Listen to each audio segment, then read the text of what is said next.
brown, just like Ozzy. You will know the hunting time of an owl by looking at the color of their eye. If it's orange, like Ozzy, they are diurnal, meaning they hunt during the day. Luke. Luke or Louis? Luke, okay. And if it's yellow, they are crepuscular. They hunt during dusk and dawn or whenever there is low light. If it's brown, dark brown, or black, they are nocturnal owl. Luke doesn't have rotating eyeballs, but he can rotate his head up to 270 degrees. Ladies and gentlemen, the desert eagle owl. Of animals to prevent the spread of diseases. And that is the female turkey vulture, goat. And last but definitely not the least, one of the biggest birds of prey that we have here in the park, the golden eagle.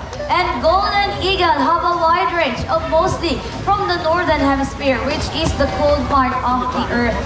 And this bird doesn't have eyeballs but has eye tubes. His vision functions like a telescope. It can zoom in and zoom out. And because this bird has binocular vision, it is able to judge height, weight, and distance. And this is Captain. So ladies and gentlemen, the raptor family or the birds of prey. Aluminum soda can. So remember, if you recycle one can, you are in fact helping to save 2 cans. Very good. So that is the 2 cans forever. Are you ready? Yeah. Let's go. Oli. Oli is a golden cockatoo, also known as the rose crescent cockatoo or the pink priscilla from Australia. Yes, Oli, that's it. Take the 100. And, sir, please take your seat. Don't close your eyes, guys. The magic is 100 is gone. Thank you very much, sir. I will give you 5 seconds to change your mind. Are you willing to give this 500 dirham to me? 5. 1. Okay, that's 5 seconds, right? 0, okay. 5 and 0, alright. Everybody, let's give a nice round of applause for Mar! Come on, Oli! Woo! Yes!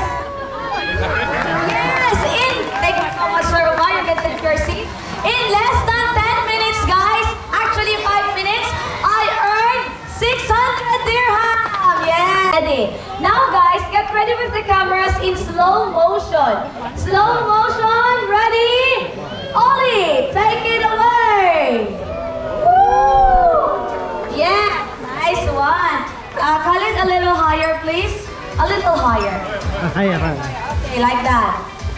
There you go. Nice one! Thank you! Thank you very much, Khalid. You can now take your seat.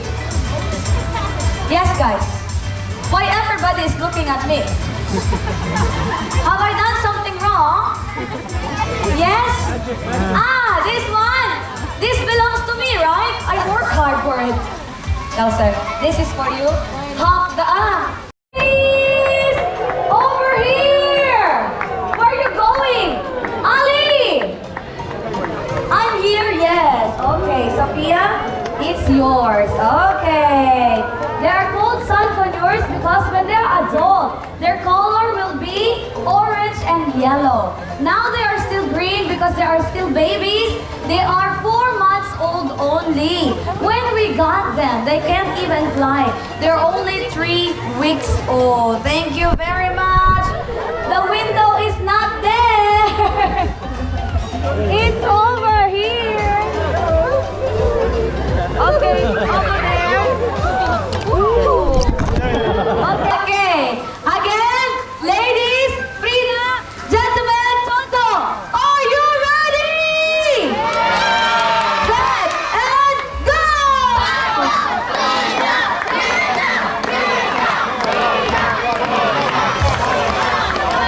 Yes, nice one!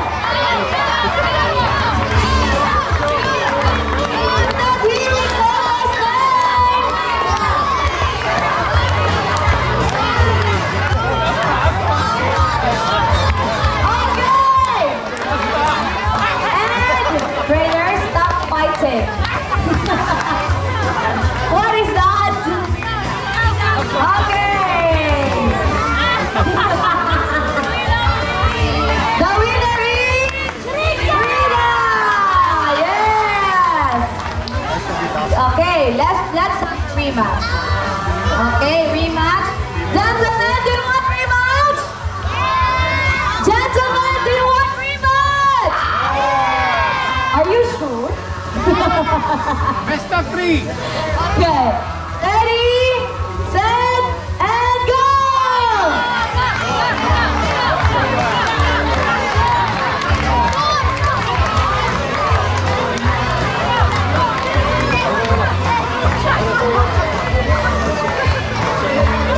Stop cheating, Greta!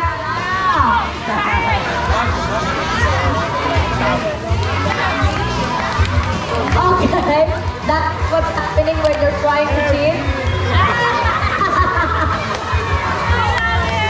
The winner is! The winner is because of predation, illegal hunting, illegal killing, and there will be no one to look after them when they get sick. Now, we will talk about the physical birds, and we will start with their As you can see, they have long and slender tail, which they use as steering like steering wheel when they're flying in between trees. If they want to go right, they will move it to the left and vice versa. Also, it serves as brake, so when they are flying and if they want to stop or slow down, they will spread out the tail and push it forward. Next, we got customized birds, and these birds need to pull the bucket all the way up to get the special treat inside to demonstrate their beak and feet, only they have to prepare their meal.